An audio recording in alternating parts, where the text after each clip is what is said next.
မင်္ဂလာပါရှင်ဒီနေ့ကတော့အောင်မြင်မှု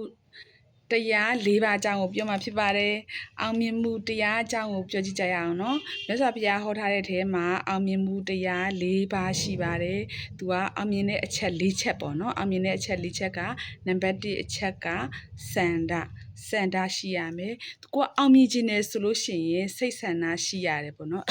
ဆန္ဒရှိရတယ်ကိုကဘာဖြစ်ချင်တော့ဥပမာ10တန်းအောင်ချင်တယ်ဆိုရင်10တန်းအောင်ချင်တဲ့ဆန္ဒပေါ့နော်ဒီဘာလုပ်ချင်တော့ပညာတတ်ချင်လားပညာတတ်ချင်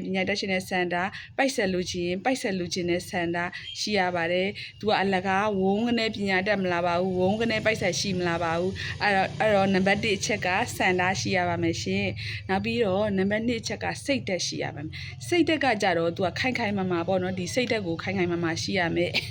စိတ်ကိုဆွဲမြဲခိုင်ခိုင်မာမာအဲ့လိုမျိုးခိုင်မာတဲ့စိတ်တက်ရှိရမယ်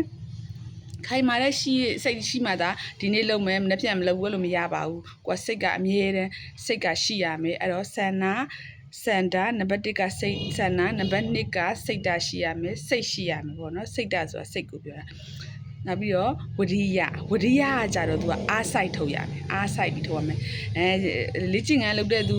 ဒီကိုယ့်ရဲ့ခန္ဓာကိုယ်ကျန်းမာရေးအတွက်လေ့ကျင့်ခန်းလုပ်မယ်ဆိုဒီချိန်လုပ်မယ်ဆိုဒီချိန်အဲ့လိုမျိုးလုပ်ရတယ်ဝရိယဆိုတာရှိရတယ်ဝရိယရှိမှသာအောင်မြင်မယ်ဝရိယမရှိရင်မအောင်မြင်ဘူးဒါကတော့လူတိုင်းသိကြတဲ့အချက်ပေါ့နော်ဝရိယရှိမှပဲအောင်မြင်မယ်မရှိရင်မအောင်မြင်ဘူးအဲ့တော့ဆန္ဒစိတ်ဓာတ်ဝရိယနောက်ဆုံးချက်က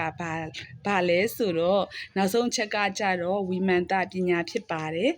ပညာဆိုတာကဘာလဲဆိုတော့တန်းပညာတွေပြောတာမဟုတ်ပါဘူးပညာဆိုတာကိုလက်ရှိလုပ်နေတဲ့အလုပ်ပေါ်မှာပညာရှိရပါတယ်ဥပမာကိုကဘာလုပ်တုံးလက်ရှိကကိုလုပ်နေတဲ့လုပ်ငန်းမှာကျွမ်းကျင်မှုရှိရတယ်အဲ့ဒါပညာပဲကိုလုပ်နေတဲ့လုပ်ငန်းမှာကားမောင်းနေဆိုကားမောင်းတဲ့ပညာကွန်ပျူတာရိုက်တယ်ဆိုရင်ကွန်ပျူတာရိုက်တဲ့ပညာ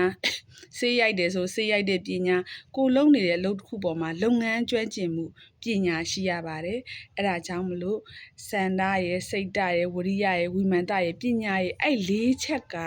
အောင်မြင်ခြင်းတရား၄ပါးရှိတယ်အဲ့ဒီ၄ချက်ကိုဘာနဲ့ပေါင်းပြီးထည့်ရမလဲဆိုတော့တီးခန့်ခြင်းနဲ့ပေါင်းပြီးထည့်ရပါမယ်တီးခန့်ခြင်းဆိုလို့ပြောလိုက်လို့ရှိရင်လူတွေကအဲ့လိုတီးခန့်တယ်ဆိုတာကဗီဒီယိုကားတွေရုပ်ရှင်ကားတွေမှာဆိုအဲ့မင်းသားမင်းသမီးတွေဆိုတိတ်ကြိုက်ကြတာမင်းသားမင်းသမီးတွေတီးခန့်နေဆိုရင်ဆင်းရဲတဲ့သူဆိုလဲဒါတီးခန့်တဲ့ဘက်ကပဲပါတယ်ပေါ့နော်ချမ်းသာတဲ့သူဆိုလဲချမ်းသာတဲ့သူတီးခန့်တဲ့ဟာဒါမင်းသမီးပဲလူကောင်းပဲအဲ့လိုသတ်မှတ်ကြတယ်ဒါပေမဲ့ကိုတိုင်တီးခန့်လားဆိုတော့ဘယ်သူမှတီးမခံဘူးကိုတိုင်တီးမခံဘူးကိုတိုင်ဒီမိသားစုတွေပေါ်မှာဆိုလဲကိုကအနိုင်ယူခြင်းနဲ့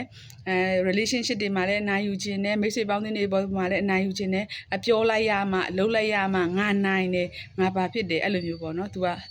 သိခံခြင်းကသူများဟိုသာအမှတ်ပေးကြတာကိုတိုင်လိုက်လုံနိုင်လားဆိုတော့မလုံနိုင်ဘူးအဲ့တော့ကျမတို့ကဒီစန္ဒစိတ်ဓာတ်ဝရိယဝိမာန်တအောင်မြင်ခြင်းတရားမှာတိခန့်ခြင်းလေးထပ်ပြီးတော့ပေါင်းထည့်လိုက်တယ်တိခန့်ခြင်းဆိုတဲ့စီကံလေးပဲပေါ့နော်သူကတိခန့်တယ်ဆိုတာစီကံလေးပါပဲအဲ့စီကံလေးထပ်ပြီးတော့ပေါင်းထည့်လိုက်တယ်ဆိုလို့ရှိရင်အောင်မြင်မှာမလွဲမသွေဖြစ်ပါတယ်ရှင်အဲ့အားလေးကိုကျမဒီနေ့တွေးမိတဲ့အရာလေးကိုပြပြပေးတာဖြစ်ပါတယ်ရှင်